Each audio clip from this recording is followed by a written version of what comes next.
have anything on the monitors in front of us, but I don't know. Yeah, I don't know.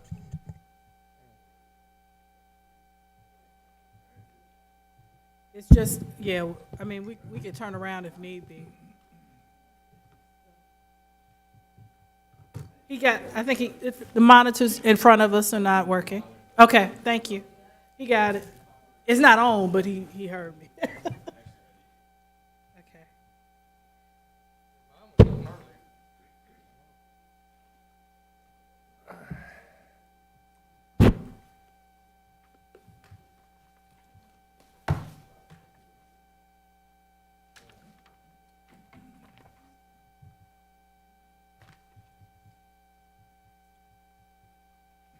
All right. Good evening, everyone. Thank you all for joining us for the Planning Commission meeting. Today is Wednesday, June 15th. This is our regular meeting. I'll go over some rules since it looks like we have some community participation today. So what we'll do is we'll go through the agenda. When we get to the application that you're here to speak on, we'll hear from the applicants first, and then I will ask members of the community to come forward. The only thing that I ask is that you be, concise so that we can hear from all of your neighbors. And if there is anything that your neighbor has already made as a point, if you have something additional or something new, we ask that you add that so again that we hear as many different perspectives and points as possible on the issues. And if everyone, and this includes applicants, when you come to the microphone, please give your name and address. So again, when you come to the microphone, please give your name and address. If there's anyone in the audience who is physically unable to come to the microphone and we need to have the microphone brought to you, then please let us know that as well. All right. All right. So if I could, please have roll call of the commissioners. Timothy Key. Joanne Mackey. Rhett Harbison. Bob Bigger. Jesse Elliott. Lynn Carter. Okay, and I'm your chair, Dr. Christine Crawford. All right. So if we could please have, commissioners, if you could review and have a motion for the approval of the minutes for both the study session and the regular meeting of May 18th. So moved. Do I have a second? Second. Okay, it's been moved and seconded. All those in favor, please say aye. All right, thank you. All right.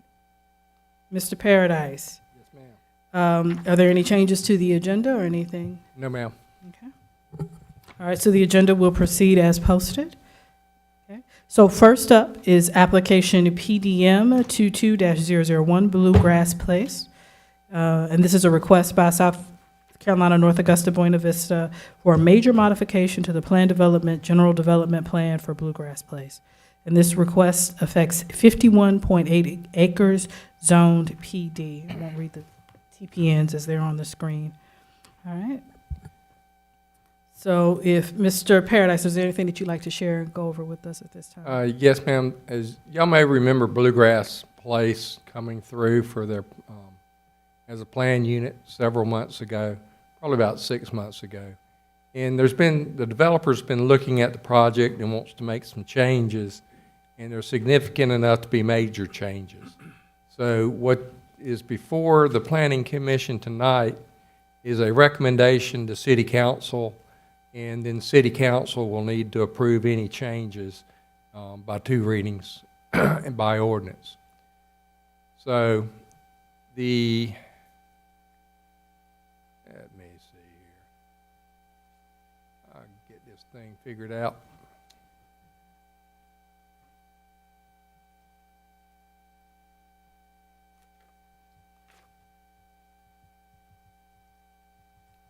There we go. To kind of bullet point the changes,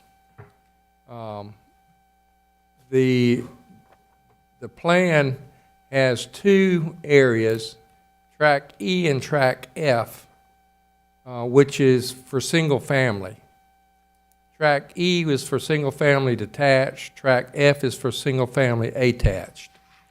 The developers would request that track E be changed from single family detached to allow single family homes to be constructed on one lot of record, which would be 52 units, and then they would do this so they could be rentals. They request that track F be changed from single-family attached to allow single-family attached to be constructed on one lot of record, and this will be 85 units. That is one of the two of the major items. Then we have the deletion of the dead-end road between track A and the stormwater area, and when this, after y'all's recommendation went to City Council, there were some members of the public from Goldman Street that attended and requested that that be deleted from the plan, so that road is really serving no purpose now. You'll also notice that the connector road that runs from the Spine Road that comes out across from, and I can't think of the name of the intersection. But anyway, there's a realignment of that off of the Spine Road. Also, when they did this, they increased when they took away the dead end road and moved the connector road. It increased the area for track A from 11.1 acres to 12.9 acres. Now, typically, what you're going to see here, you would see at the site plan approval for the apartments. But the apartment developers requested that this be included in the modification for the plan development. So they're asking for the track A would be allowed to have a maximum front setback of 140 feet instead of 25 feet for the principal structure. And that's so that they can get the planting strip and the parking lot between the apartments and the Spine Road. Of course, the building elevations of A, B, E, and F are multifamily and will need to comply with those guidelines in the North Augusta Development Code. We wanted to spell out that planning would not be required on any utility easement on any parcel. And that had been a big discussion, and Mr. Zeeser, our engineer, just doesn't want it planted on the easements. Behind the apartments, there's going to be a major storm drain improvement and a rather large pipe, rather significant project, and the planning there might impact the underneath in years to come. And the other thing that they're requesting is the minimum width for the perimeter parking lot landscape to be reduced from 15 feet to 5 feet between the Spine Road and a parking lot area to allow for variability in alignment. This was their request. We have had the site plan for the apartments submitted to us. We are working through those, and these are the issues: the 140 feet, the 5 foot, the utility easement. These are things that have come up in the plan review process that we had identified would need a waiver whenever it came to y'all for site plan approval. So this is not something that the developer is arbitrarily asking for. We did receive an email from the, and I have to kind of divide this up a little bit, because you have the key developer over Bluegrass, and then you've got the guys working on the apartments. And the guys working on the apartments, we got an email from them today, and basically said that they had planned on coming tonight, but one of them's father got COVID. He'd been in close proximity to him, the engineer, so he did not come, and that's why he's not here tonight. But I do have some questions and answers. If y'all have any questions on those that I could read into the record for you, if you think that would be helpful. Okay.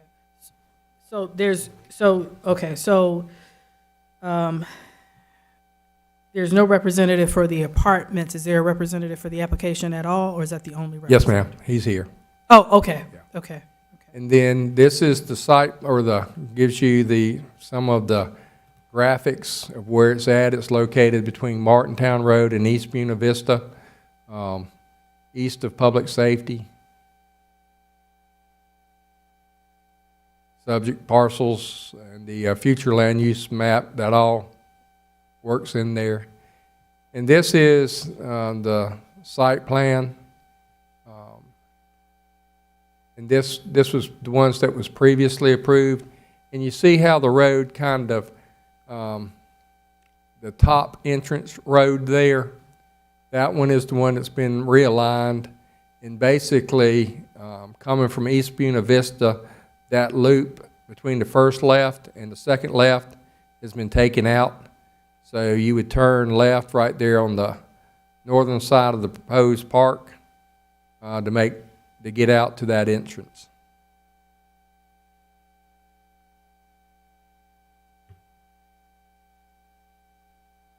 This is showing the revised acreage. You see the roads are different here. This is the overlay with the roads. And the out parcel there is the Mexican restaurant.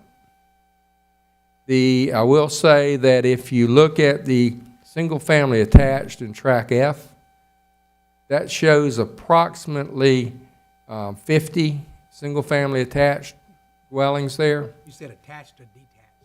Attached. In F, in E, they are detached.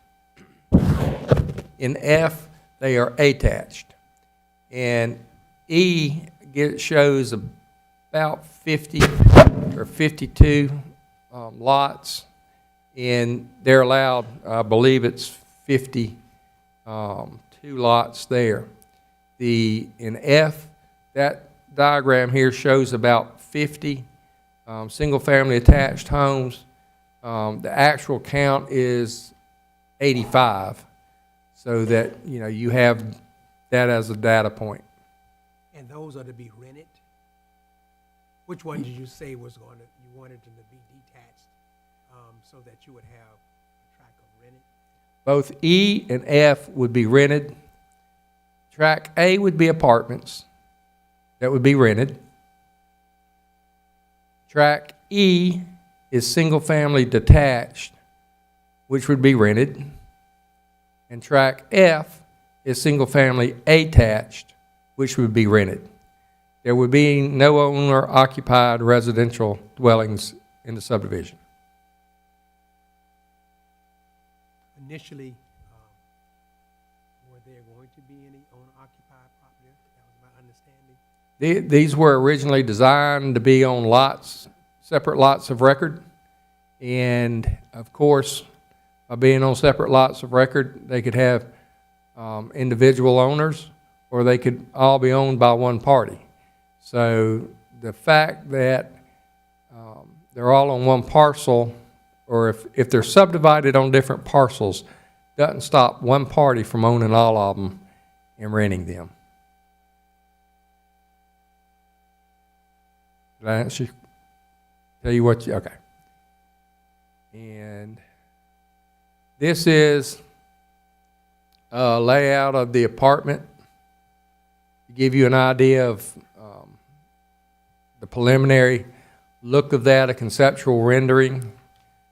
On the northern side of that, in that green space, that is where a major storm drain line would be going as far part of this project to take the water from Martintown Road on through to East Buena Vista. And this would give you the rendering of what the apartments are going to look like. And that would be it for me, Ms. Chairman.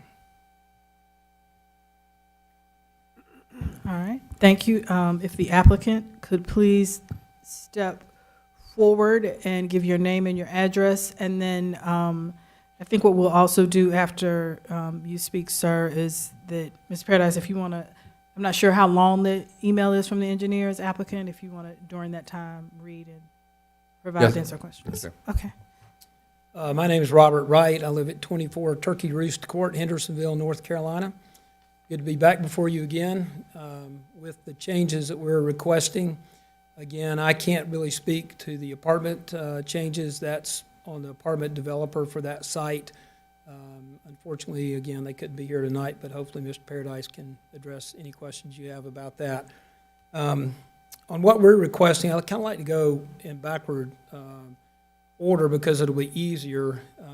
The road alignment is simply carrying the road on the northern side of the park on up to the Lot C, which is a professional area, and allows for a right-in, right-out on that northwest corner of the property up there. And that just allows for more access for parcel B and parcel C, B being a senior living facility, C being a professional park. And it also allows for more access on that side for the Mexican restaurant. We've had to work closely with them with the alignment of the road, the primary spine road, that actually goes into their parking lot, takes up some of their parking spaces. So we're providing them parking on the other side of the building, and that will actually become the front for them. So that's the reason for the alignment on the road there. Any questions about that? The other item was deleting the dead end on the road that was going to connect to Goldman Street. We were, in our last meeting with the city council, we eliminated that altogether, and so we're just taking that road out in this modification. So now the big items are the modifications of parcels E and F to be a single parcel. What you see up there is sort of a placeholder layout that we had initially done, the very preliminary, what the single family and the townhome projects could look like. But what we're trying to accomplish is there's a tremendous demand, as you're probably aware, around the country, and particularly in the southeast, for more rental product besides apartments, more townhomes and single family, as a number of people, younger people in particular, aren't as interested in buying, but they're more interested in renting, and they don't have that kind of product available to them. What we would envision here is the apartments would be 1 and 2 bedroom, the townhomes and the single family would be 3 and 4 bedrooms, and so you would have an opportunity to provide a number of different levels of products on those tracks. What I provided in this packet tonight with the photos shows a rendering of what the townhomes could look like, and then there's also 2 packets that show 2 different homes, and these are photos because Stanley Martin Homes is building this exact product in a project called Hitchcock Landing in Aiken, and we're going to contract with Stanley Martin to build these homes for rent. So what you see here is exactly what we would build. So these will not be small, vinyl-sided, lower-priced homes. These would be higher-priced homes with a higher-priced rent. So what we're anticipating is what we expected and what we presented to you in the first place. It's going to be a high-quality product that will be completely maintained, meaning landscape, front and back.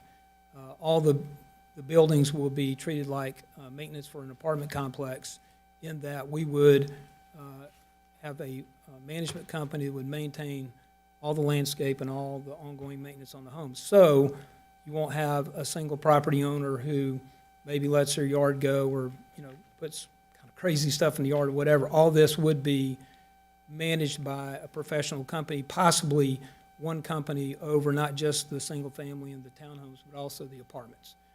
And so with the demand that we're seeing for rent and what we're seeing with not only home prices, but also, of course, now interest rates going up as of today as well, this is a high-demand product that we feel like is going to be a very high-quality product. So that's what we're aiming for, what we're trying to accomplish with the modification. And happy to answer any questions. Commissioners, what we'll do is we'll ask questions of Mr. Wright first, and then we'll get to the engineer's report with Mr. Paradise standing in for the engineer, and then we'll go from there. So any questions for Mr. Wright at this time? I do. The 4.2 acres of green space that is in the proposed park area, is that 4.2 acres? Or are you incorporating the wastewater management area as green, you see? Yeah, that's a good question that I will not feel confident answering without checking, but of course, the stormwater management area we're gonna include as open space and also the wetland area there below the townhomes. But the park, I don't recall what the acreage is there, and I don't know if you know, Tom. Yeah. But we can Just a certainly, paradise, but that wastewater is, it could be open space, but it can't be put into the calculation of green space. I would have to check the definition between the two. Also, in my mind's eye, last time y'all came before, you had a lot of parks and greens and a lot of different. the only revisions to this plan, layout revisions, are the new road as it goes up and connects. The other parcels are all the same size, so the park is the same size as it was previously.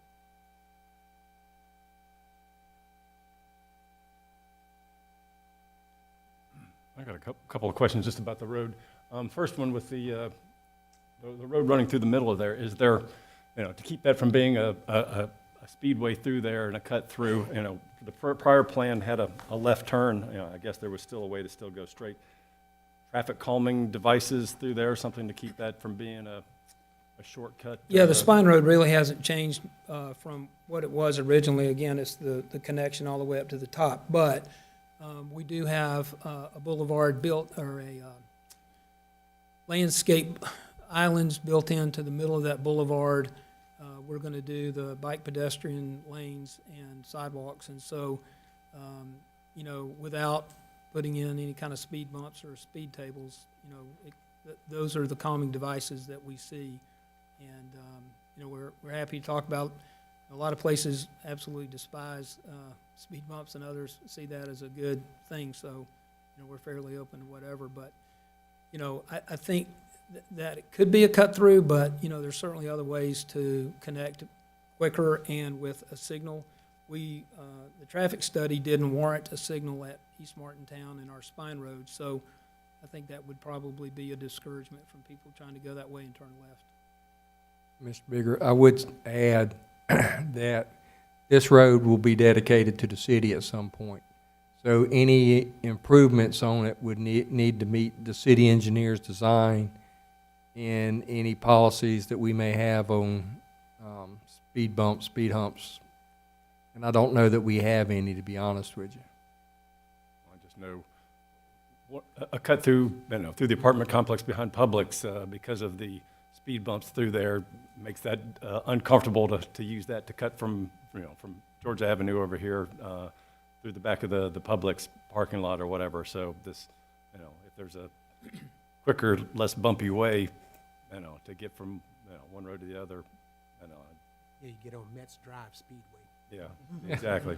And just for clarification, excuse me, is there a road at the top of C? I can't really tell from that diagram. Is there going to be an entrance onto Martintown Road? Yeah, that's the Top of C? change that we're requesting, is we carry that all the way through, and it becomes a right-in, right-out only, so that the senior living site on B and the professional site on C, and now, again, the Mexican restaurant there on that side would have access to come in and out there, as well as connect to and get on the main spine road if they want to.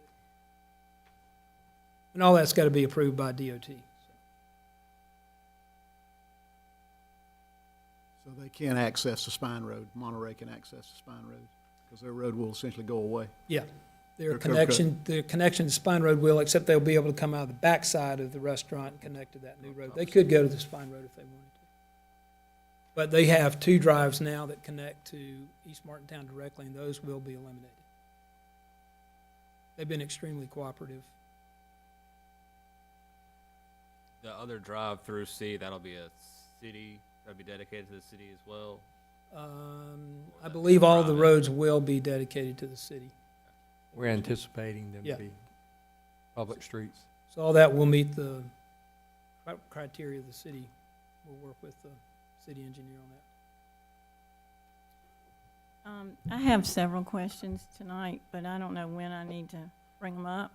So I'm just asking, because we got the bluegrass narrative. Yeah. Okay, so I went through that pretty intensely Uh-huh. 2 nights ago. I have some questions on all of that, so when do I So if discuss? they're for the applicant, then please ask them now. Okay. And so- really, the only things that have changed since we submitted that the first go-round really have to do with these parcels becoming one parcel for the single family and the townhomes. But that's fine, yeah, I'm happy to Okay, answer your well, question. there are two things that I wanted to bring up because of it's changing a little bit with Mhm. all of those apartments Yeah.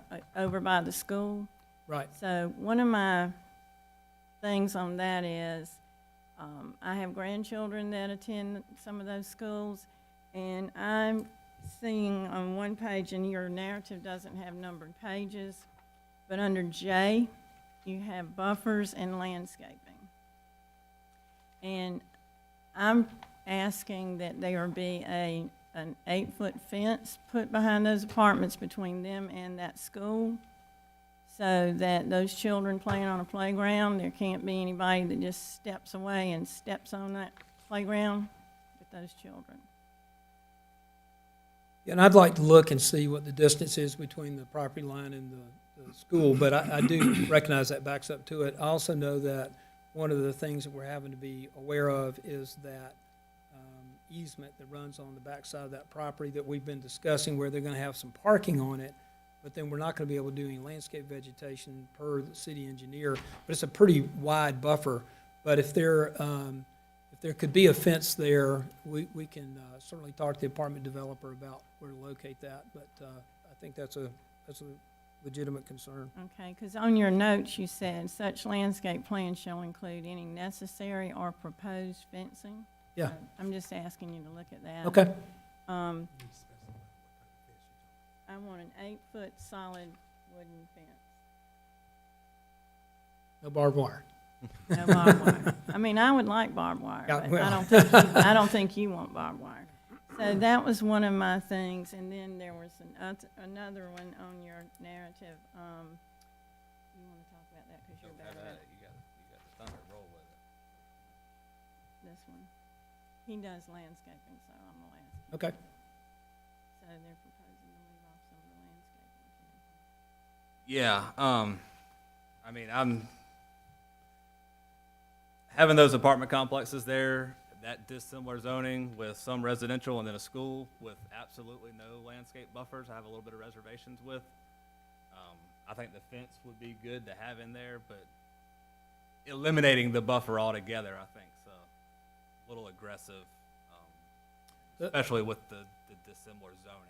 If it was another apartment complex Yeah. or another multifamily, I could sort of see that buffer going away, but And I think, Tommy, you can correct me if I'm wrong, I think some of the buffer eliminated on the spine road has to do with the parking, and it faces the spine road. yeah. And I'm cool with the spine road. Yeah, the and backside- front buffer being extended. My main concern is that backside buffer Right. being eliminated. And the backside is, again, what I mentioned with the big drainage easement going through there now. Mr. Zeser didn't want any landscape on top of that. So I think a fence might be the best other alternative. And so if that's something that you would consider as being adequate, we can certainly talk to the apartment developer about that.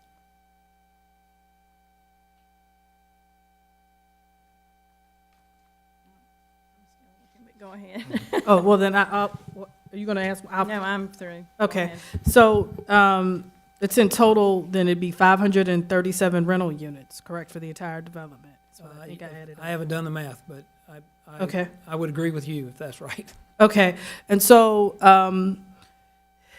the way that you're assigning the different lots, assuming then at some point you could sell the townhomes to another group or another buyer, another landlord, E to another landlord, A to another landlord, B to another landlord, correct? Yes. The way it's set up because of the lots being, yeah. Right, and A is, we're already selling to an apartment developer, so they would own that and run that. I suppose they could sell that at some point. B is for senior living, which we would sell to a senior living, somebody that specializes in that, and at some point they could sell it as well. E and F, we would develop ourselves, manage ourselves, again, possibly using the same management group as the apartments, but those could be sold later, of course. And then, right now, they're all one parcel. Tommy and I did talk about, in the future, I don't know how we'd subdivide those into single lots, but that might be a possible thing to do, and then sell them individually as homes. But at this point, we're responding again to the demand and to the market of building some single-family and townhome rentals. And could you talk about what you envision the rental price point being for? Yeah, I think, with the house that we're building and what we're looking to do, I mean, I think it's going to be, upward of a couple $1,000s a month in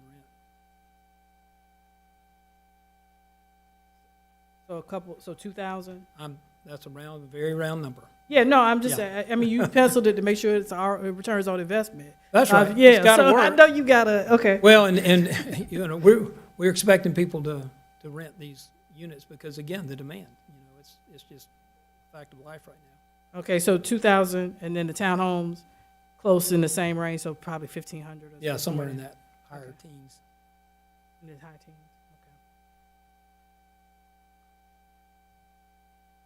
okay. E and F are not currently designed, right? Those are just conceptual. That's right. Those are plans we just have. overlays to show what it could look like. When those designs are done, could they be done to meet the standards of being subdivided into individual lots in the future if that was warranted? So we're not having to go through a different process at that point? Yeah, I think I don't know, Tom, if we'd have to go through a different process at that point. I mean, you'd have to subdivide them but we would be building them on lots with side setbacks and so forth that would That would work. meet the to- existing Yeah, standards. to have that option to sell down the road. We've also got a power line easement that runs on the backside of those units that we know we're gonna encroach on, so we may in fact lose a few units as we back up to that power line easement. And that easement runs right across, there's power poles that run right across diagonally the townhome site. And we're working with Dominion right now to get those relocated on the boundary.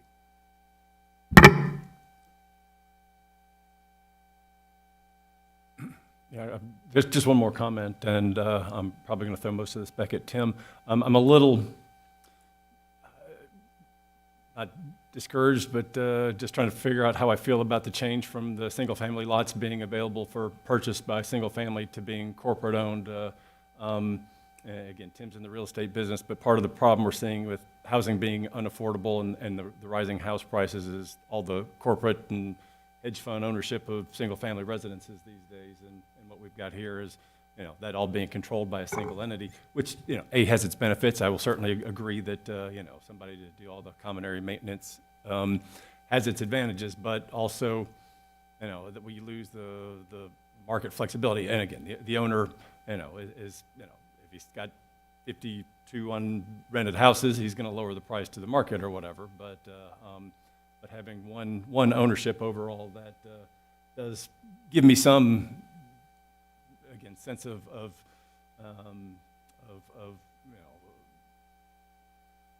And let me help you out. Yeah, In planning, we would have pushed toward ownership more so than corporate ownership. Right. In planning, if we were going out soliciting this tract of land, so that would be a soft way of saying it.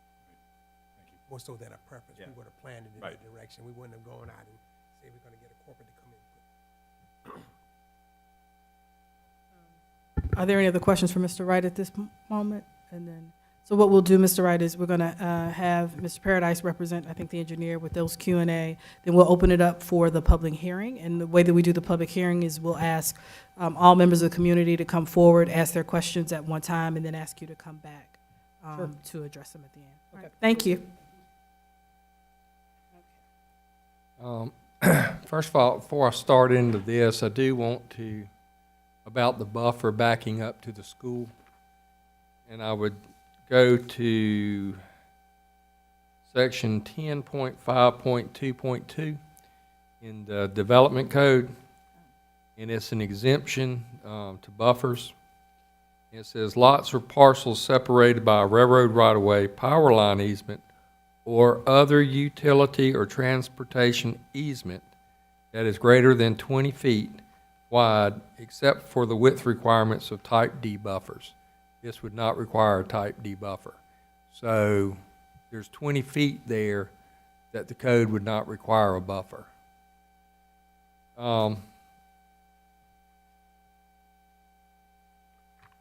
On the,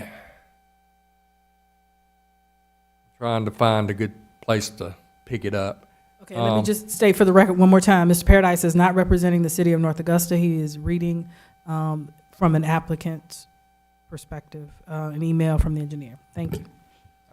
So even though they were described as waivers before, now the request that we made has been drafted into the ordinance language as modifications or exceptions to the base zoning code.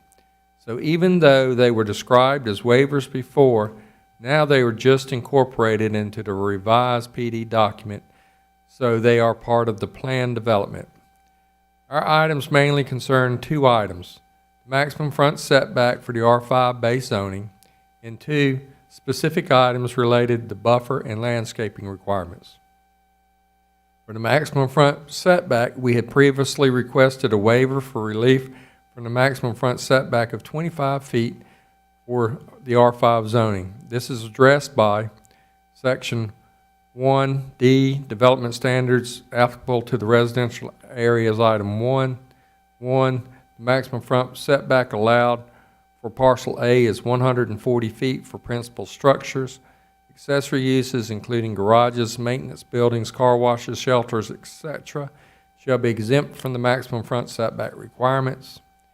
This increases the R5 maximum front setback from 25 feet to 140 feet for the principal structures to accommodate our site plan. The 140 feet allows for the perimeter landscaping and parking area to be located between the Spine Road right-of-way and the building fronts of our large buildings and clubhouse. Accessory uses are excluded so that setback requirements do not apply to these structures. For the buffers and landscapings, we had previously requested waivers for relief from planning requirements and the utility easement. This was the city's request, and also for relief from the 15-foot minimum width requirement for perimeter landscaping between a parking area and a road right-of-way.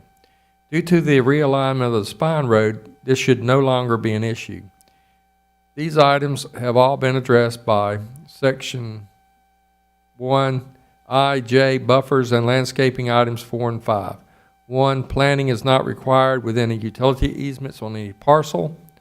And another one, the minimum width allowed for perimeter parking lot landscaping is 5 feet between the Spine Road and any parking lot area to allow for the variability and alignment. These items relieve us from any planning requirements in the utility easements and allow us to reduce our front perimeter landscaping to 5-foot minimum width if necessary. For item 5, this is the minimum parking perimeter landscaping included in the code and less than the minimum dimension we can design between the Spine Road right-of-way and parking due to other parking and driveway requirements. And signed, Russell Smudge. Thank you. Are there any questions with regards to that email? All right, at this point in time, we will open up the public hearing portion. If there are any members from the community who would like to share your thoughts, please come forward. Please give your name and address. And if you could please limit your comments to about 5 minutes so that we can have time for your neighbors. All right, thank you.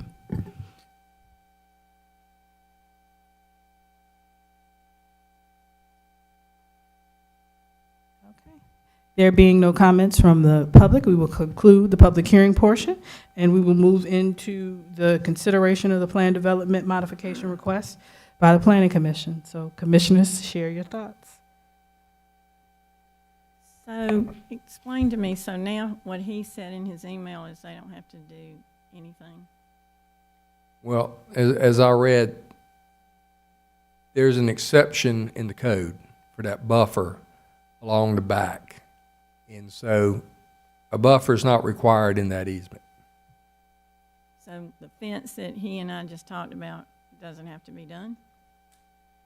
The fence is not a requirement yet. The fence is something that if you wanted to make, if the Planning Commission wanted to recommend that the City Council to be incorporated into the requirements of the plan development, that's certainly, the Planning Commission is certainly open, can do that.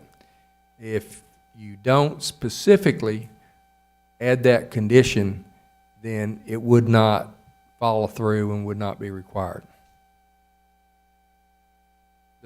The fence would not be required. shrubbery. Yeah, in our package, they have, when we're considering, my bad.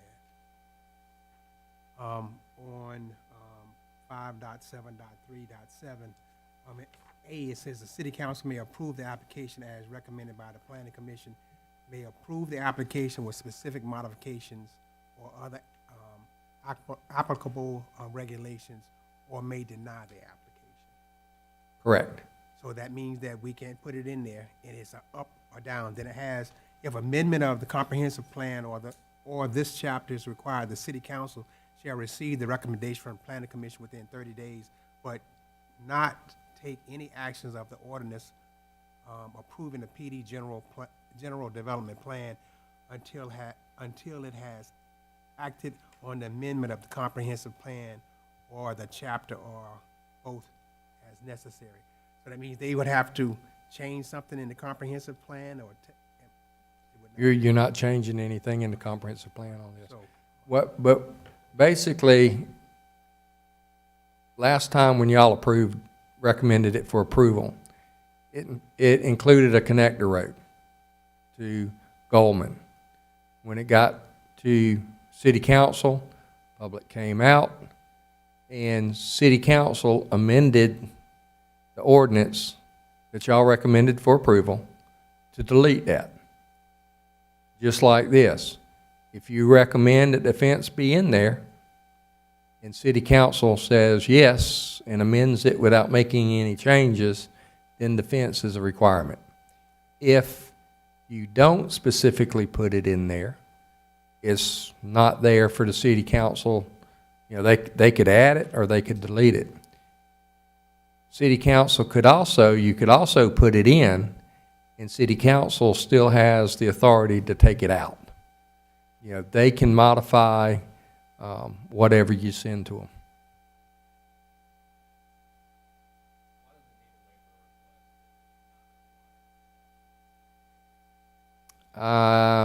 That was a back and forth, and I'm not sure.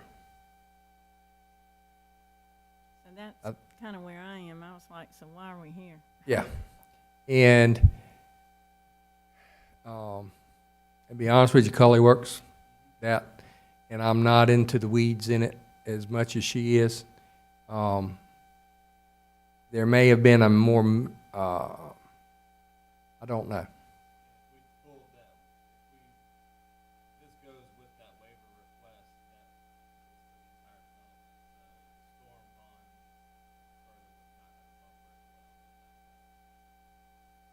If there's a utility easement there, it would not have a buffer there.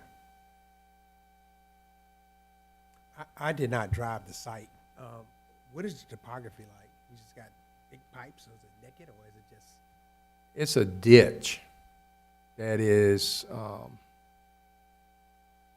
there's your topo map. Is Dr. Crawford, is it okay if he speaks to the slope? Oh, yes. Yeah, so the topo on the whole site is very gentle. The issue is that all the drainage that's coming off of East Martintown from Walmart and Lowe's and Publix and all that is coming and running down the boundary part of the way, and then it has jumped onto this parcel and created this really massive, literally 15 feet wide, 20 foot deep gully that is part of this drainage that we're fixing in cooperation with the city. And so we're going to be running that drainage down the boundary line, and it will be piped. It will not be an open ditch. It'll be all piped. It'll go down to Buena Vista and connect into the big piping that was put in there years ago. Right. So this is kind of finishing that project that should have been done years ago. And so that stormwater management area is gonna be the large detention pond where everything comes whole then to spill into the. That's right. It's just holding it for water quality at the bottom, but it's got to be fairly large, as you can imagine, for that piece of property. And then also on the buffer, you can see it on this aerial shot, because I glanced at that as well. I understand your concern backing up the elementary school. I have grandchildren as well. But there is a pretty good wooded area between the property line and the playground. I still understand your concern about having some sort of a protective barrier there. I can't speak for the apartment folks, but I mean, that's something that, you know, if you guys want to talk about, because we don't have this landscape buffer opportunity there, then, you know, certainly that'd be up to you. And one option, you basically got two applications rolled into one. You've got the bluegrass developer asking for his changes, and then you've got the apartment that's tagged on asking for theirs. And of course, they couldn't be here tonight. You could, if you're uncomfortable with the apartment portion, you could, you know, recommend that those come to the planning commission through the regular waiver format and not be approved as part of the general development plan. That is one option that y'all would have, because I kind of see y'all struggling with those issues, and I've got some questions that I can't answer. So that's just an option for you as well.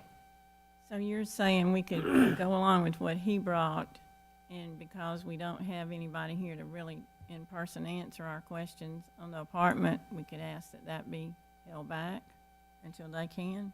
Well, you wouldn't ask that it be held back because it's one application, but you can recommend that that not be approved and come back through the regular waiver process when they bring the site plan to the planning commission. There are some things that the planning commission, you know, that's the regular, normal way we do it, is it comes to the planning commission at site plan approval. They decide they wanted to go this route, and of course, that is an avenue available to them, and, you know, we're good with it. But I see questions on y'all's face about the apartments, and that's just another option as far as a path forward for you. And hopefully I'm not adding more confusion than what it's worth. I think everybody clear? Okay. All right, any other comments or concerns about the application? Just for our discussion with each other? Yeah, for our discussion. This two-party thing, I just would much rather,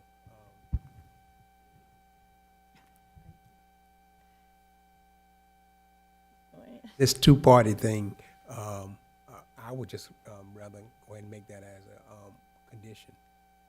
I'm talking aloud to my commissioners instead of coming back.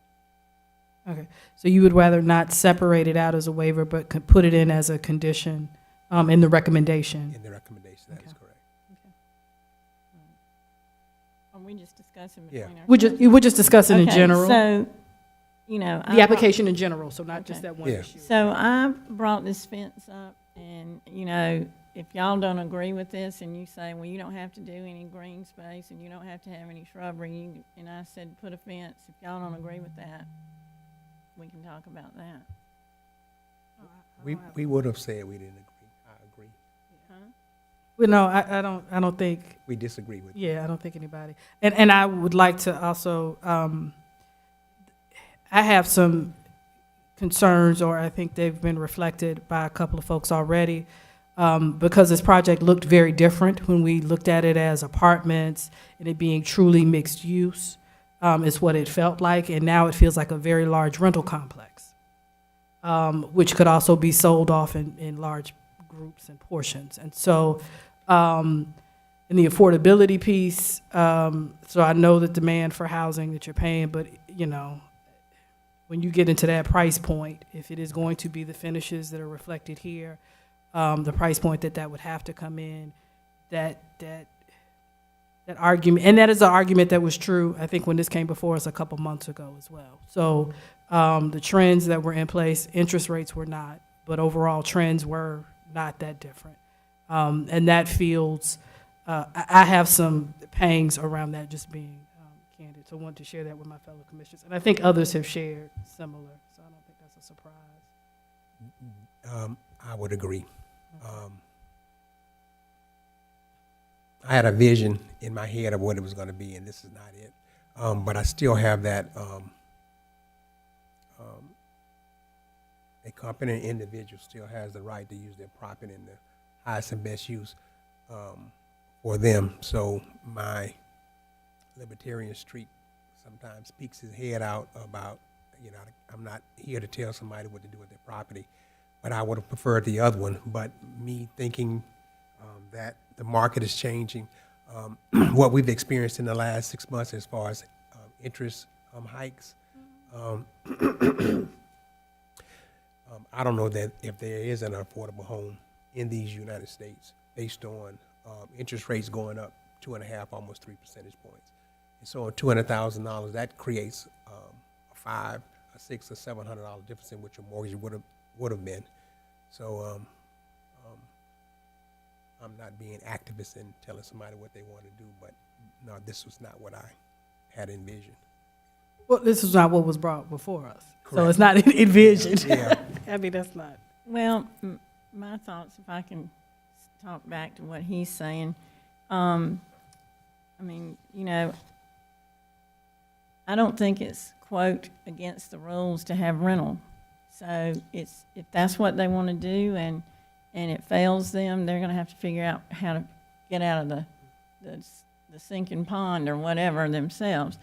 So I'm not really held up by the fact that it'll be rentals. I know, Tommy and I talked about this one day this week because I was looking for a rental, and I have ridden North Augusta to death for a rental. And I came across tons of, not tons, 12 houses in nice areas of town that are dilapidated, falling down, not taken care of. So I always tell I say my children, get in a neighborhood where there's somebody in charge of the neighborhood, you know, keeping it up. So to me, when he threw out, they're going to maintain all those yards on those houses, I thought, well, there you go. They're going to be kept up. That's better than some of the owners in town. So the rental doesn't bother me. The only thing that bothers me, again, and I know he and I have played this grandparent game, but, you know, the way the world is now, I don't want anybody sitting there and wondering what's happening in the back of the schoolyard. I don't want that. That frightens me, and I maybe am overreacting to it, but I thought, what's a fence? You know, you don't have to put any shrubbery in. You're maintaining those yards. I mean, there are neighborhoods in this town that we have made them put up street trees, and guess what? The owners don't water them. So they're dead. So that didn't work. So that's where I am. I'm not opposed to him having the rentals. That doesn't bother me. Any other comments? You had mentioned, I guess the way it's set up, when they can't be sold individually the way it's set up now, correct? But we'd have to look into how, if eventually they did want to sell them as individual family homes, what would it take to make that if it came down to it later? If the revisions are approved by council, and it goes to where they would all be built on one parcel, then you would have, and they wanted to sell those, they would have to parcel those out. And there's a couple of different ways they could do that. One is they could do a major subdivision, which would come back to y'all, and y'all would approve the property lines. The other way would be to come in and do no more than 5 lot, keep it a minor subdivision, because all the infrastructure's in, the road's in, all of that stuff, and do it like that. But they'd have to meet, you know, all the setbacks, lot size, lot width, that kind of stuff. The single-family attached, if they wanted to separate those, may be a little trickier. And I'm getting out of my lane here, and I'll tell you I'm out of my lane. But there's a difference between single-family attached, where you have a property line in the building construction, and there not being a property line. I think one is a 1-hour firewall, the other one's 2 hours or something. There's the fire protection between the two. And Mr. Harbison, you might know better than I do on that one, but, so if they build it with that fire protection in, it'd just be a matter of dropping the property line there for them and meeting the lot widths and that type thing. If they don't build it to single-family attached code, then when they came to drop that property line in, they would have an issue from the building portion.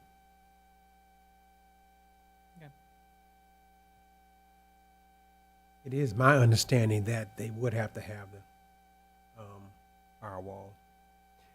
It would, I think, and I've been out of building inspections for several years now, but at one time there was a different fire rating on that wall. One was a 1 hour, one was a 2 hour, and they may be the same now. But if there's a difference, you know, they're going to have that rate, the right rating to put a property line in the wall. But you're correct. That there are rated walls. They're required there either way. And in changing a parcel to from one single to multiple, isn't that a staff function? That does not necessarily have to come back to planning. Am I not correct? It depends. If it's okay. If it's more than 5 lots, Okay. or if it involves a street, it has to come to y'all. Okay. If it's less than 5 lots and does not involve a street, Then it gets to doesn't. you. Correct. And that's why I say there's a couple different ways they could do that.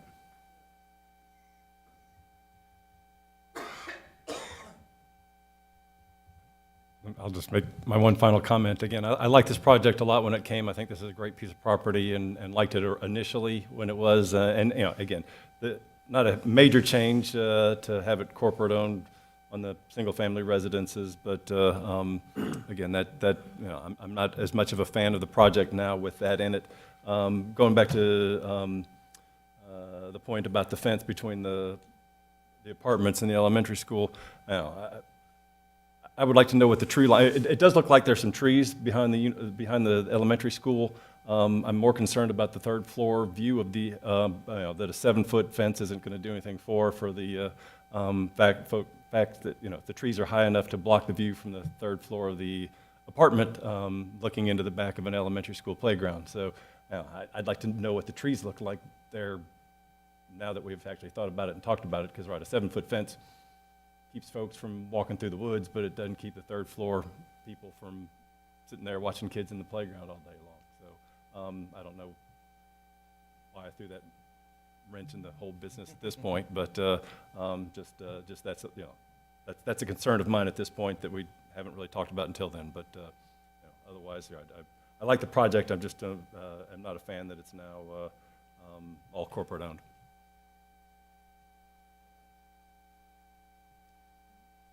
Anything else? No? Okay. All right. I'll just make a couple comments myself while everybody's already commenting.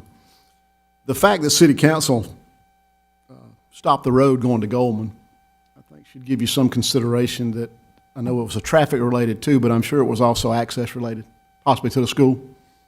So I'm not in disagreement at all with some sort of buffer between those lines, be it a fence or be it whatever it needs to happen. I think that's just an addition that we should put in the conditions. As far as the single detached rentals, I think we've seen a couple of those projects work real well, particularly the ones exit 5 behind Walmart. Not quite maybe to the standard of this home or these homes, but it appears to be working. So I think that's a very good piece that maybe we don't have right now in the city. So while we have changed the project to some degree, I'm not in disagreement with it at all. I think we should move forward with it. All right. So that being said, I think what you need, Mr. Paradise, is a motion that is actually a recommendation. Yes. And Yes, ma'am. So I think that the only change that needs to be reflected in that motion is that they're also, as a part of city council's approval, that they require a fence between An the 8-foot property. fence. Okay. Is that an 8-foot high wooden privacy fence? Correct.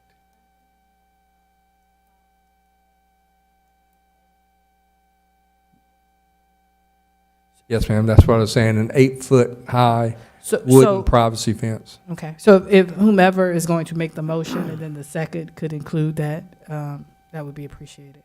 Thank you.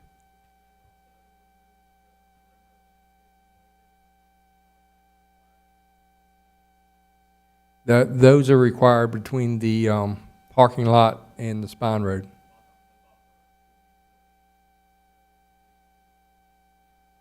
That just cleans it up for staff.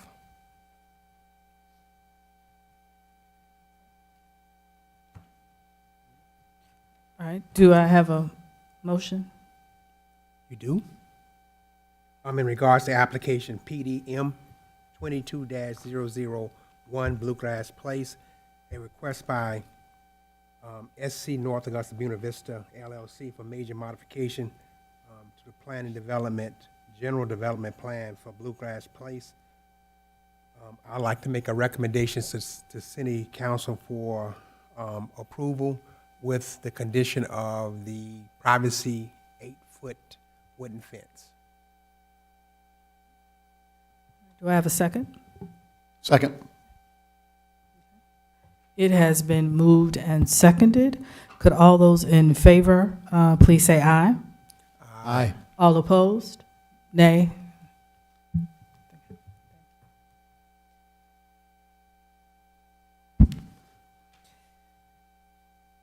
All right, so up next we have application PDM 22-022 Highland Springs. And this is a request by John Beeson for a major modification to the plan development, general development plan for Highland Springs. And this request affects 1,368 acres zoned PD plan development. TPNs are reflected on the screen. We'll follow the same format with remarks, the applicant remarks, and then the public hearing portion. Okay, thank you, Ms. Paradise. This is another major modification to an existing plan development. This one's a little bit different. It's 1,300 acres now. You had Highland Springs Schools, that was a part of it, that has been taken out. Since the original plan, I think it was in the early 2000s, there's been I-520 constructed through that parcel. And also, there is no plans for a golf course. So there is, some major changes in this and some major changes in the market. Staff met with the developers. We've gone through a lot of discussions trying to get this development updated and modernized and something that's good for the developer and good for the city. One of the things right now, as it sits today, they're entitled to build, I believe it's the 1995 or 96 zoning development code that was in effect when the general development plan is adopted. Part of what we're doing here is the developer has agreed to go by the development code in effect at the time of submittal for the various sections. And so in doing this, there's some protections for him as well, and some things for the city. The original version allowed a maximum of 7,900 residential units. The current plan has been downsized and will have a maximum of 5,000 units, basically about a 37% decrease in density. The entitlement of 1,189 apartments on the existing development plan was reduced in cooperation with the developer to 1,000 maximum units. And like I said, we will go by the development code in effect at the time of submittal for any applicable phase. Front setback for single family, detached, single family, was reduced from 25 feet to 20 feet. The height restrictions were increased for single family from 35 to 40, from townhomes from 35 to 40, condominiums from 45 to 50, and apartments from 45 to 50. Just as a comparison, when you put that against what we have in today's code, the R10 is 35, the R7 is 45, and the R5 is 65. So you can see the condominiums and the apartments still fit well within the existing today's code. Under today's code, mass grading is allowed, and to protect the developer, that's in the agreement that development be allowed to be mass graded. There'd be no minimum lot size for residential. It would be based on density. Concrete slab construction is allowed. And remember, we have both commercial and residential here. So concrete slab construction is not uncommon for single-family dwellings and commercial. Exterior construction for the residential uses can include masonry, fiber cement siding, vinyl siding, or a combination of those materials. For every 700 square feet per gross acre of residential to be dedicated for parks, and may be dedicated to the city with the city developing. That will be up to city council at a later time, whether to take those and how to take those and develop those. And remember, this is allowed in the current code that they are working under. The garages on the front of the houses that we have some design restrictions on, those don't apply to this development today. And one of the things the developer wanted was to have more flexibility on front-loaded garages. So on multifamily homes, and this is where it really comes up in, on multifamily homes, a lot of 24 feet or less would be allowed a front single-car garage, 8-foot wide garage. And on lots of more than 24 feet, double garage or 16-foot wide garage would be allowed. And then the spine road, which originally is a 4-lane road with a painted center line. The spine road would be 2 12-foot lanes with a 12-foot planted median. A turn lane would be provided at all of the intersections, and it'll include a 5-foot sidewalk on one side and an 8-foot multi-purpose walk on the other. The 8-foot multi-purpose walk on the other side would allow for the bicycling and joggers and that type of thing that may not have room on the sidewalk. And then all the corridor streets would have a 5-foot sidewalk on one side and an 8-foot multi-purpose path on the other, and then all neighborhood streets would have sidewalks on both sides. So those are the major changes in this development. You can see where it falls in. There has been a traffic impact analysis done. There are several improvements that will be done and required as the build-out comes. Of course, you don't do that on day one, but as the development progresses and the traffic increases, there'll be trips that will kick in, and we'll hit a place where, okay, now you've got to do this improvement or that improvement. Going the wrong way. And this is updated sketch. It's similar to what you may have seen. You see the golf course has disappeared. There is a reduction in buffer areas. We will pick those up as they do the buffers between the various sections of the residential area and also in the commercial development. I did have, as you noticed, there's A1, A2, A3, C4, C3, C5. That was at the city's request that they do these numbering so that we could track where we were talking about a particular portion of the development because it was so large. And this gives you an idea of the streets and how they'll be laid out with the arterial road section, the subdivision street, and the collector street.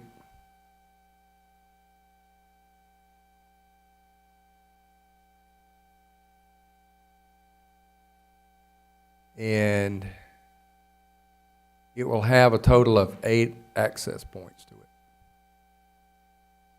And any questions for me?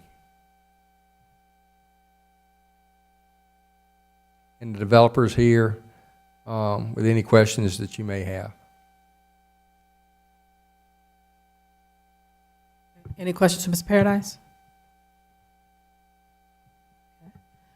If the applicant could please come forward, and again, please give your name and address.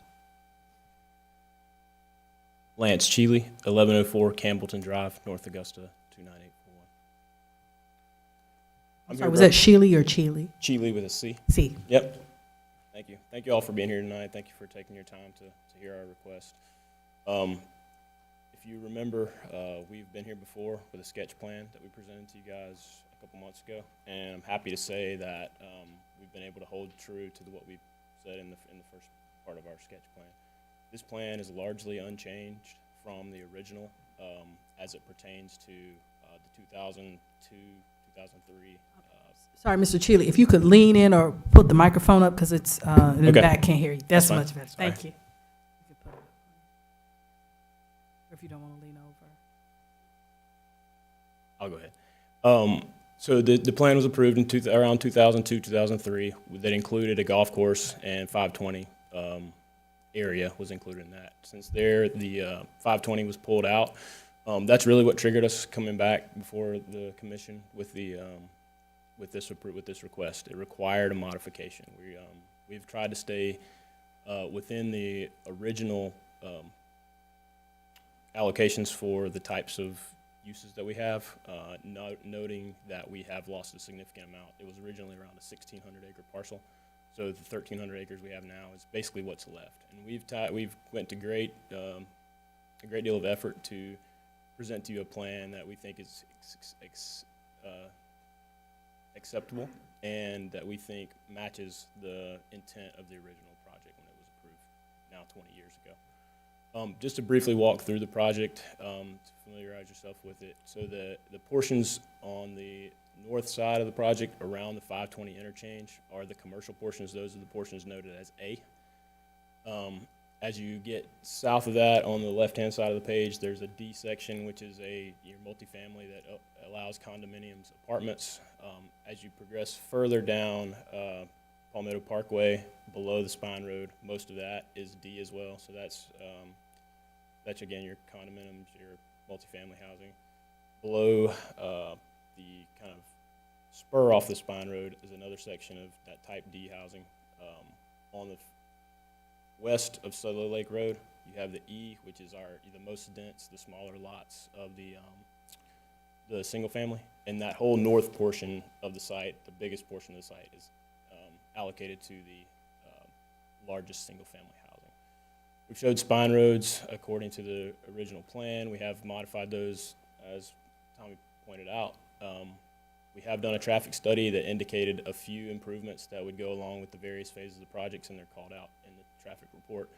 Notably, in phase one, we would have a couple of turn lane requirements on Sudlow Lake Road, and then the phase two, the largest requirement would be at the A1, A2, just west of the 520 Collector Road.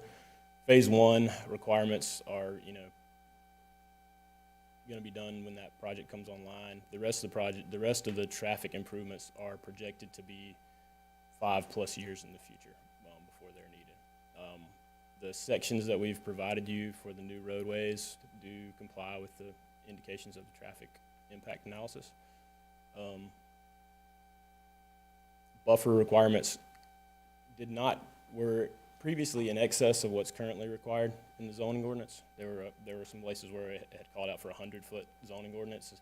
I believe at that point there was thought to be some true industrial uses going on here. Our developer now does not intend to do significant industrial uses here, and we request that the buffers be 50 feet in our commercial areas, 40 feet in our residential areas, and that, I believe, complies with the current North Augusta code. I think that's it. Are there any questions for Mr. Chili?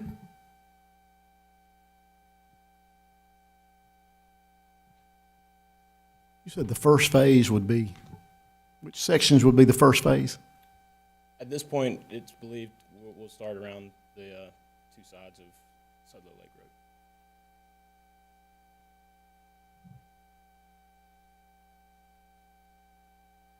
Could you refer to that by section for the community, because I can't see the road Yeah. signs? E1, E2, D5, and possibly D4. Okay, let's see if we can blow that up so that the members of the community could see it a little bit, please. I don't know if we can. We're gonna try. Okay. No,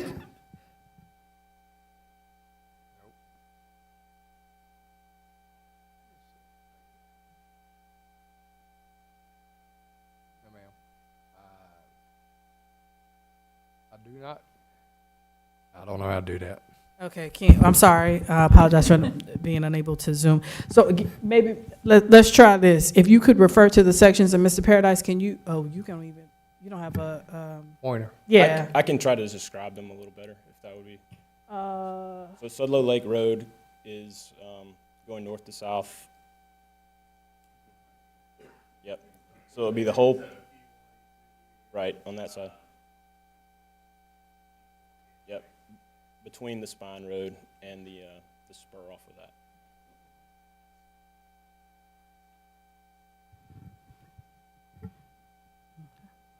And one of those entrances, it might be helpful to know if anybody's here, is the currently planned exit for the Highland Springs High School. Okay. All right. Any other questions, commissioners? And Mr. Chili, we'll follow the same process as described before. So we'll open it up for the public hearing portion. And again, ask that everyone come forward, give your name, your address, and that you limit your comments to 5 minutes or less. And then we'll ask Mr. Chili to answer all questions at the end. Okay? So if there are any members of the community who'd like to come forward, please do so now, because we are opening the public hearing portion of this application.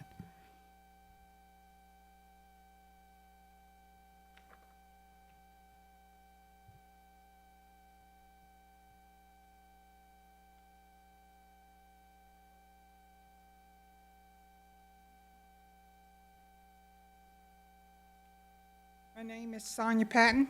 I live at 319 Blanchard Road. I can't tell anything about that map. I'm not an engineer by trade.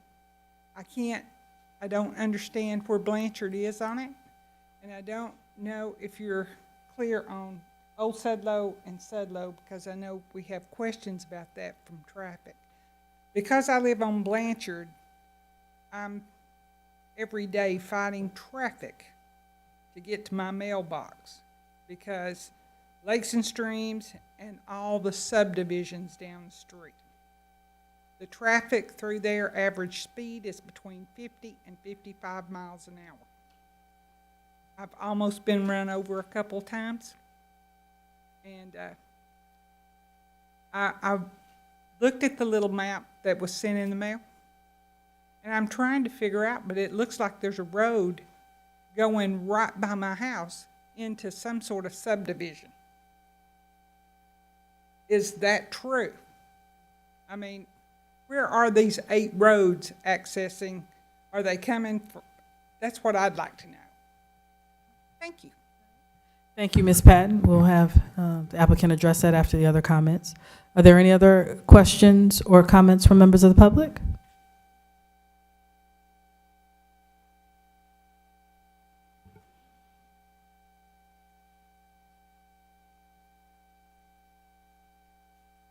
Name's Ronnie Nash, 202 Whitehall Road. The other day, they came and put stakes up in our yard. And the kind of a corner of Whitehall and Buckhall.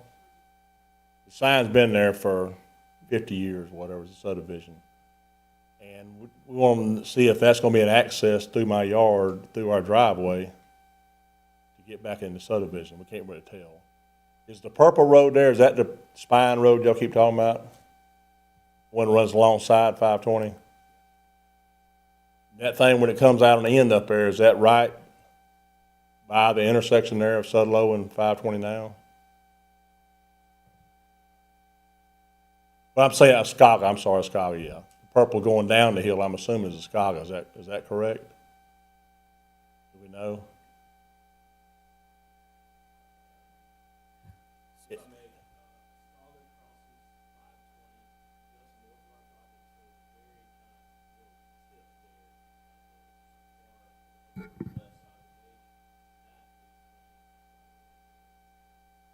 All right, So let's do it this way, because what we'll do is, so if you've asked about that section, we'll ask, Go back to this. we'll see if, okay, if we can go back to that, but then we'll ask the applicant to maybe walk through if you're keeping order of all of these at once, because we also need you to be in a microphone so that if anyone is watching us from Facebook land, that they can also follow as well, okay? So we'll have the applicant come back, so, Well, I guess what I'm asking is our neighborhood, Barclay Estates, gonna be tied in with a road through my yard to the area behind us, you know? But you're talking about traffic and all, I mean, coming through your yard, 20 feet from my house is not really good. And- so. See, there's Whitehall there Okay. up top, and Canton's right there in front, so what, Yeah, the gas line runs right there, right beside our yard there. so we'll ask the applicant to address that using this graphic, since it's clearer than the last one, when he's responding to community Okay. comments, okay? Thank you. All right, thank you.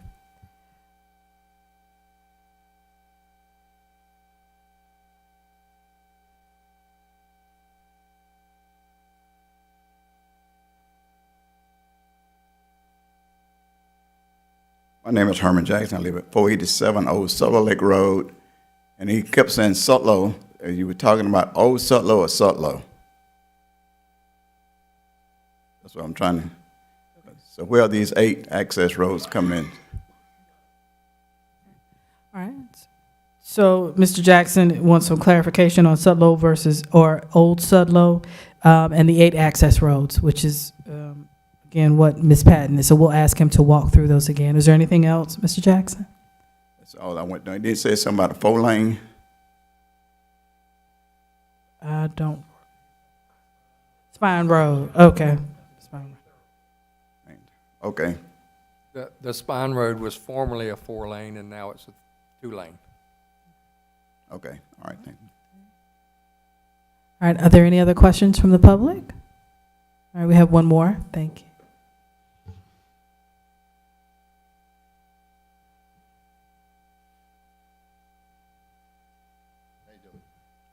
Good evening, everybody. My name is Don Drevashevsky. If you want me, I'll spell it for you. D-R-Z-E-W-O-S, like in Sierra, Z-E-W again, and an S-K-I. And I have really a little question on, I guess, easement. I live on Whitehall Road next to Ron. I could see it now on the map, right where the pipeline runs straight down vertical. I'm off to the right about 4 lots, I would say. And what is actually going to go in that area? Is it going to be residential housing? I know at one time it was going to be light industry, stores, or something like that. That's going back in 2000. And just want to know who's going to be my neighbor. How's that? Number 2, it's a natural easement right now. And the young lady over here said something about fencing, and it probably wouldn't be a bad idea to put something across the back of those properties over there, depending upon what's in there. That's my real question. Trying to think, there was one other thing. The easement think that was it right now. But, you know, what is going to be on that buffer zone? How many feet is it going to be? Is that going to change? Oh, the other thing that came up is I originally heard that all this was planned in 2000 to probably a different code of record. I'd like to call it that. Right? Am I correct? It's like there were construction requirements back 10 years ago or 20 years ago, and new ones apply. And you're saying they're better than the ones we had before. Well, I'm not an engineer, but I'd like to look at some of this material myself and get a website. My question would be, get this man's address or phone number or business card or something so he can help me out. I'm sure he'd like to work with the community, right? But that's the two things. This code that you're talking about, construction code, it's supposed to be improved, and it probably seems to apply to the heights of the buildings and things like that. It may not even apply to me at all. But you know, I'm kind of curious. And the other thing, like I said, was the easement, just to recap. But you have any questions for me? So, Mr. Drezowski, let me say your name. Drevashevsky. Drevashevsky. Yeah, Okay. it's Polish, and it's a Drevashevsky. tough one. I got that. No, Drevashevsky. Is that okay?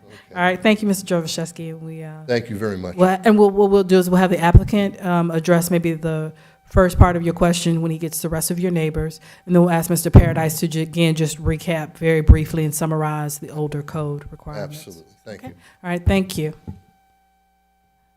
All right. Anyone else from the public? Yes, ma'am.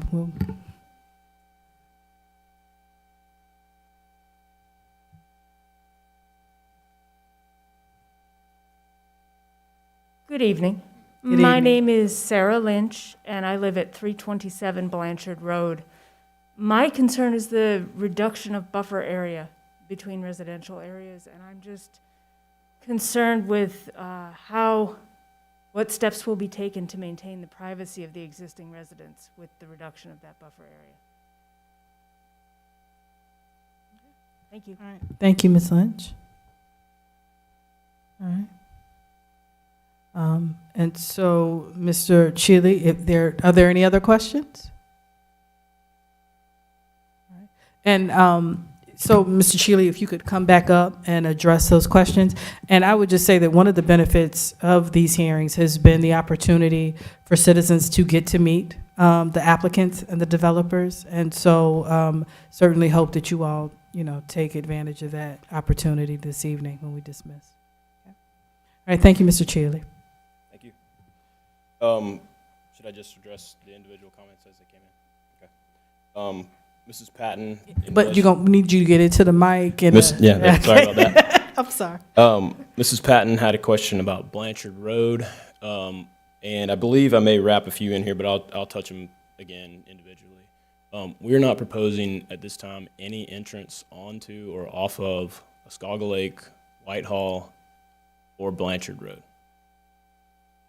So no entrances through the northern residential portion adjoining.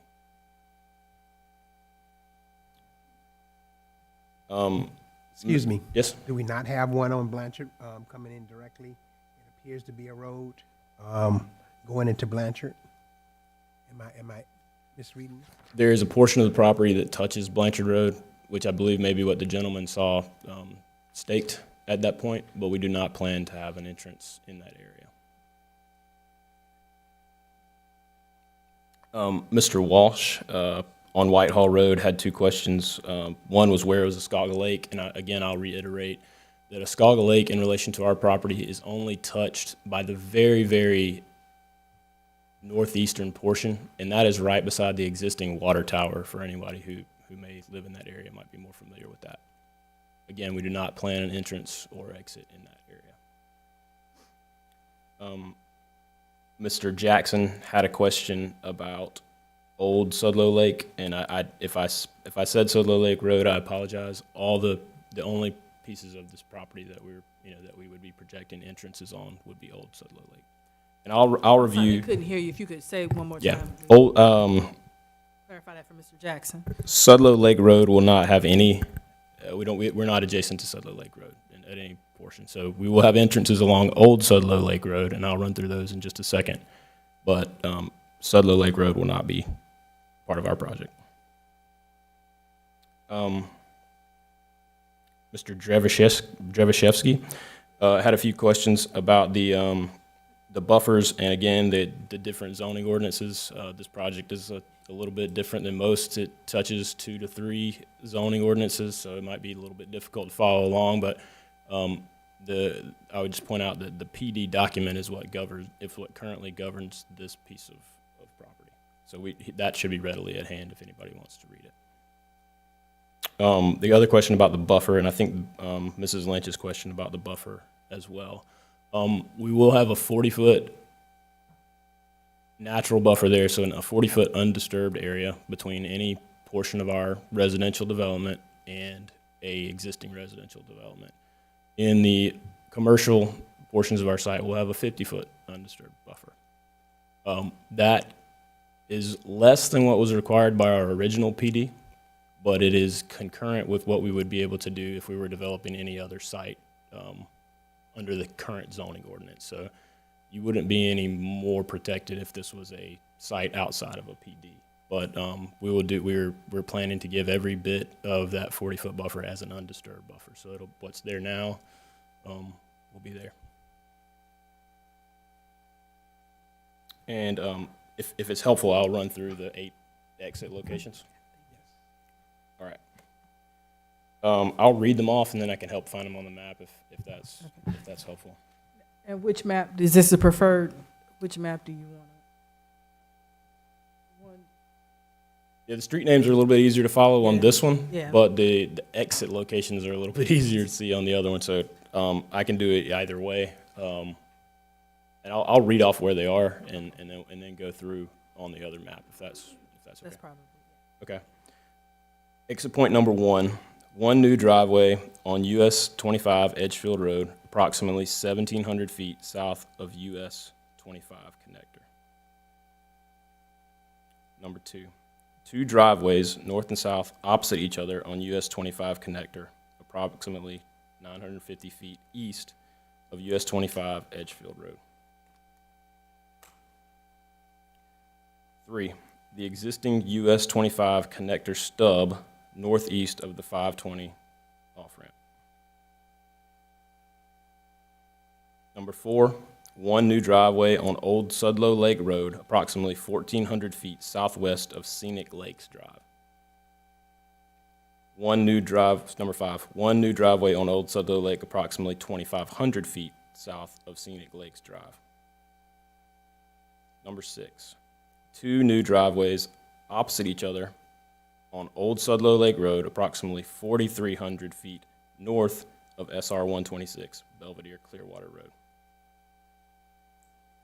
Number 7, 1 new driveway on Old Sudlow Lake Road, approximately 320 feet northeast of SR 26, Belvedere Clearwater Road. Number 8, 1 driveway at SR 26, Belvedere Clearwater Road, opposite of Cherokee Drive. So I think if you could, Ms. Paradise, put up the other map. Yeah, and so. So I'll go. I'll try to describe my way around this plan to correlate with the. Or Tommy, do you happen to have this document? Do you want it up there? It may be helpful. It actually labels the driveway locations by.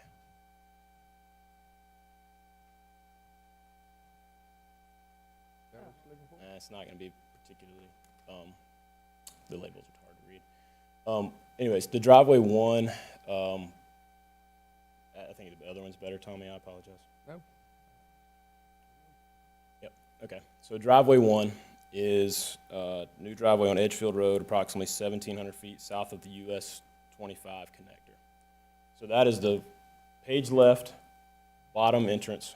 Yep, that's coming off of Highway 25. If you're going toward Edgefield, that's on your right before you get to the 520 connector road that would take you down to the 520 on-off ramp. The next 2 driveways are the 2 on the connector as you're approaching the 520 on-off ramp. Those would go into parcel A2 and parcel A1.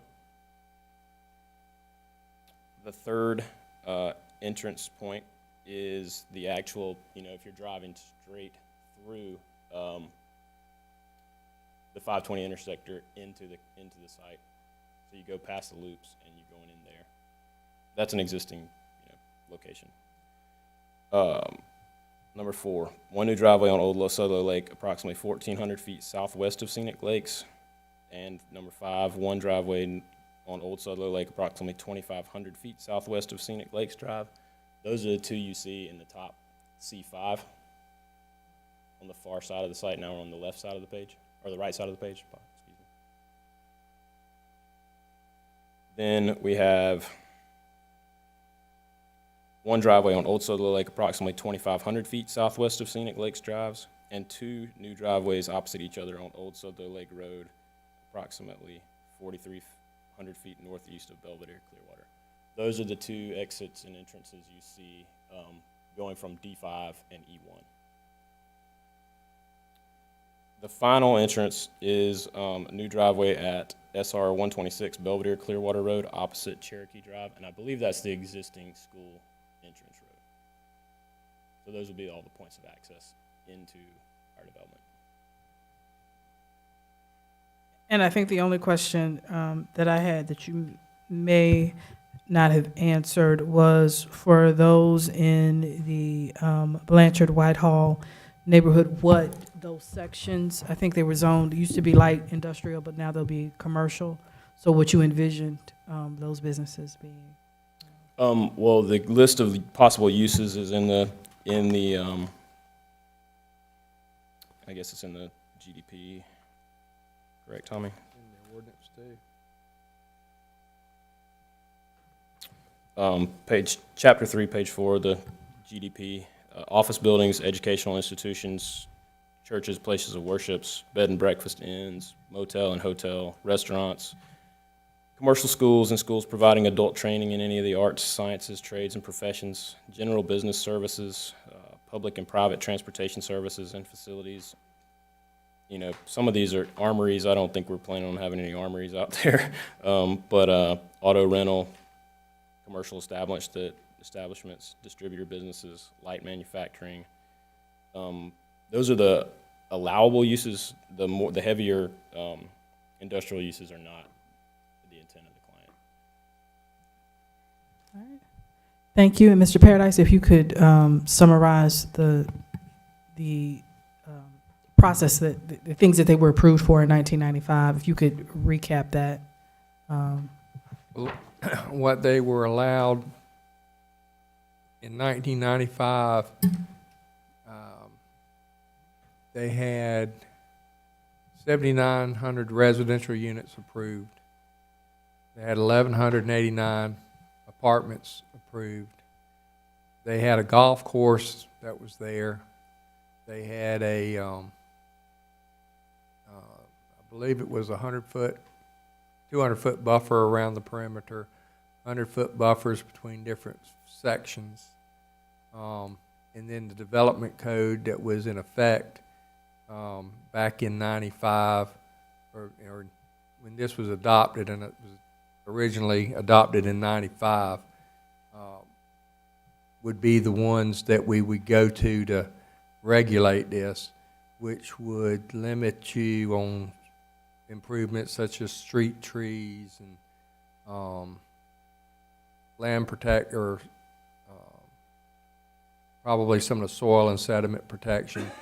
And that's where we have to drill back into the old code and find out what those are. This is kind of having them move to the new code also gets them kind of on the same sheet with everybody else that's developing.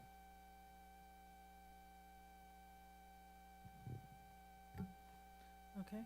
So at this point, we will close the public hearing portion of this application, and now we're open for any feedback or consideration of the plan development modifications by the Planning Commission. Any comments? And if there are none, then I certainly will entertain a motion for the recommendation to City Council.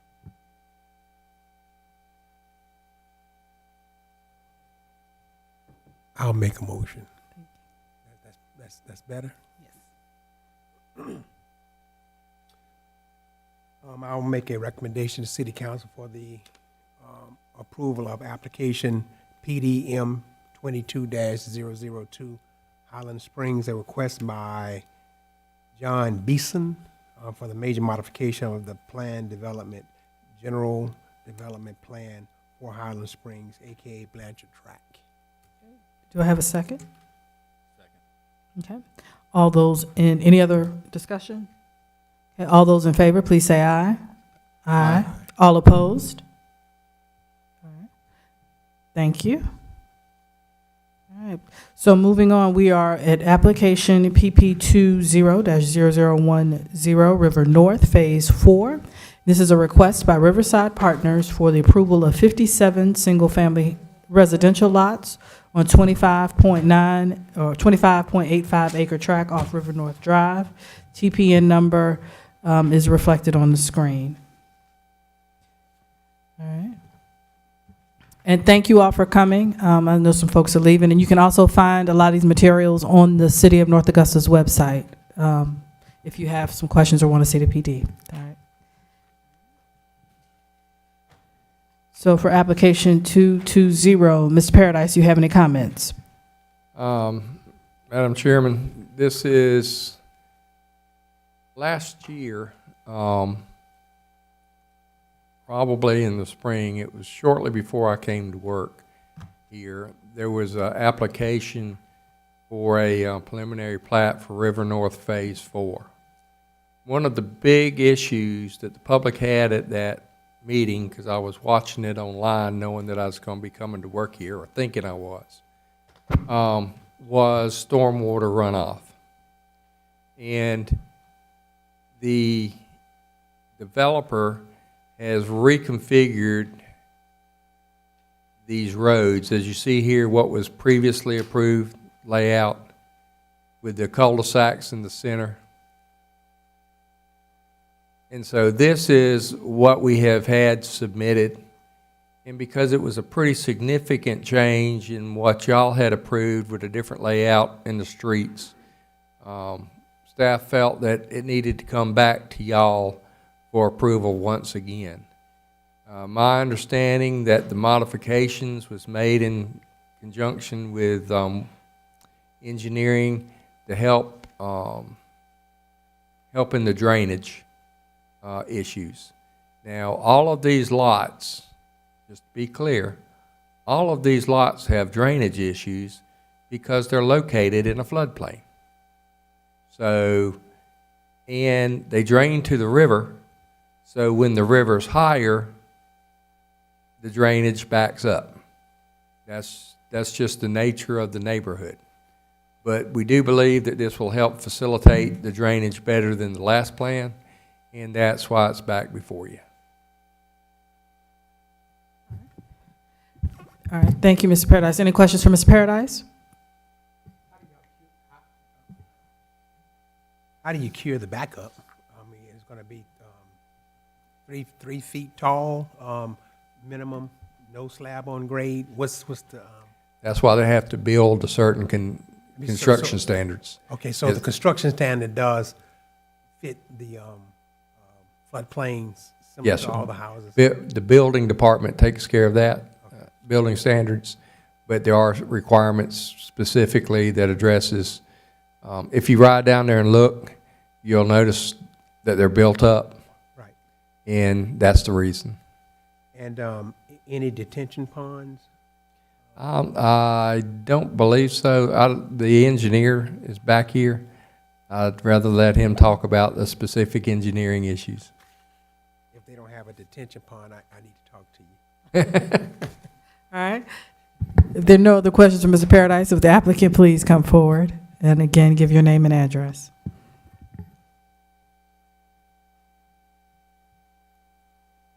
Yes, I'm Mark Green with James G. Swift and Associates. I'm the engineer representing the developer, Mr. Sanders, which he did want to apologize for not being here, but he's, I guess, attending family matters due to his mother's recent passing. So anyway, yes, we are, yes, there is no detention on this project due to the proximity of the river. So we're delivering straight to the river as opposed to not holding it back to allow, you know, more water in there, basically. Now, the issue with the backup is directly related to the river elevation. A lot, you know, when they raise the river, increase flows, there is some wetlands that do come up into this portion, and so it does come up and down at points, but not all the time. And it's not, I mean, it is in a floodplain, so they do have to elevate above the floodplain, finished floors. So they're required to meet FEMA and North Augusta codes as far as building codes. Now, and what we did with this is previously, well, existing, all the water goes from here from west to the east. It goes through a culvert under River North Drive. So what we've done is added a storm line where we're cutting off roughly half of it and taking it back out through we're going to have a storm drain that comes down, and it comes across the intersection, kind of the Savannah Place and that Savannah River Place. Right there at the corner, you don't show the whole thing coming out to the river, but so we're going to cut off water that's currently going through there, which would help with that situation, but it will not cure it. But we are cutting it off to, I mean, there will be no, you know, if they've raised the water level in the river, it's just by elevation, it's going to come up in there, and there's no way to stop that. So it comes back up into the little wetland area, or it comes? Yes, right now, I mean, that's the way it's coming in. This map don't show it, but you can see the tip kind of in the bottom right-hand corner. It's got a little weird shape, but that's kind of the wetland. But it basically runs along that Ultima Hall, I believe is that road. It runs behind those lots, and then right down from that, it turns into the river. And that's a real low, I mean, that's right above the river level. So as if the river level comes up, the water does come back up in there. And it comes up probably to where we have the open space, where we revised that area. That place I know tends to pond, or has in the past, and that's where, you know, all the water was coming to that point. So that's why we have cut it off, at least almost half of it. But we're decreasing what the post-develop will be decreased going out than what it is today. It's going out that end, so it should help, but it won't cure.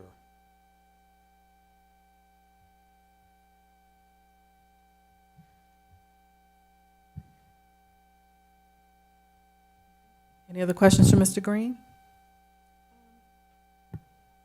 On page 5,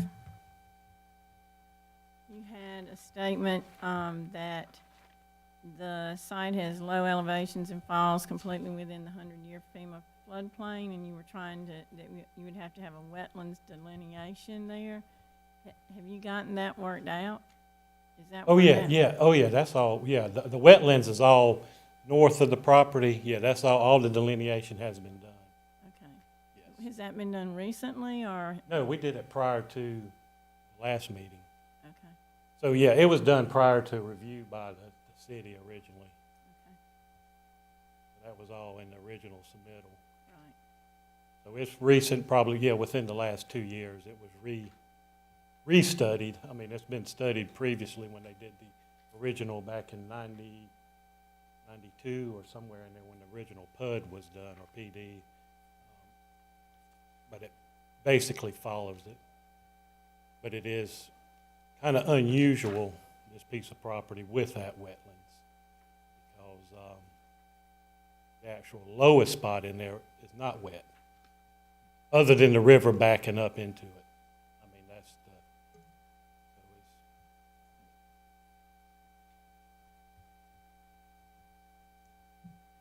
so No other questions for? The 57 units, is the density consistent with the rest of the neighborhood with being 57 units in that area? It's consistent to the PUD. We're actually, we lost 2 lots. They had 59, and the original PUD, I believe I think it was even more than that. If you look at the original PUD for that inner part here, they built all the way around it, and what's left, I know we're below what was on the original PUD plan. But this loses 2 from the last one, when it was approved last year. I think we had 59 and we're down to 57.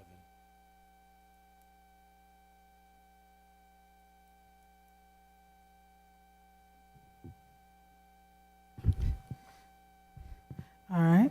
So, Mr. Green, we'll see if there are any questions from the public, and we'll follow the same format, though it's not a public hearing at this point. All right. No questions? Okay. All right. So, there being none, commissioners, any conversation and if not, a motion?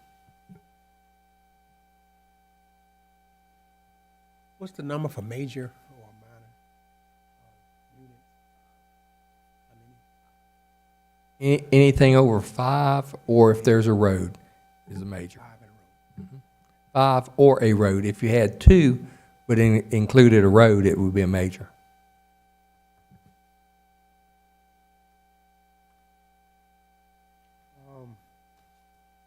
You looking for a motion? I certainly am. You ready to go? Yes, sir, I am. I think we all are. As people get their papers together, and the 9 o'clock hour is hearkening. It is. It is hot in here. I'll make a motion for approval for the major subdivision preliminary plat, application known as PP 20-010 River North Phase 4. Do I have a second? Second. All right, so it's been moved and seconded. Any further discussion? All those in favor, please say aye. Aye. All opposed? All right, thank you. All right, and Mr. Paradise, if you could please give us the staff report, and then we will adjourn. Yes, ma'am. Basically, we're still working on the development code. We have a meeting scheduled for next week, and the City Council has approved the comprehensive plan, so the new plan that y'all recommended to them is now in effect. And as always, we would like to thank you and the rest of the planning department for all of your hard work. All right. That being said, do I have a motion for an adjournment? Are there copies of that comp plan, Tommy? Is it online or is it? We're waiting, we have a copy digitally, but it says draft. We're waiting on the COG to send us one without the draft on the top, and then we'll put it online. Put it online, okay. It'd be great to get it on a flash drive if we could have it, probably. Be able to look at it. All right, sir. Yes. All right, it's been moved. All right, thank you all, and cool. Stay cool.